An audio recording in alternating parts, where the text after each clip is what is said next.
If you have phlegm or mucus in your lungs, it's important to cough it up and out. If phlegm stays in your lungs, it can make it hard to breathe, and it could also get infected. Controlled coughing helps you clear your lungs. First, get into a comfortable seated position and lean your head slightly forward.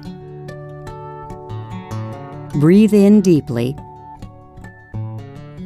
and try to hold your breath for 3 seconds.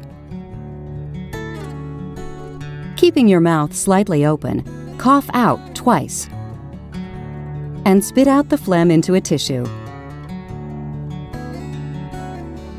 If the phlegm is yellow, green, or brown, or has blood in it, call your doctor. Take a break and repeat as necessary to clear your lungs. You can improve the way you feel by doing this exercise on a regular basis.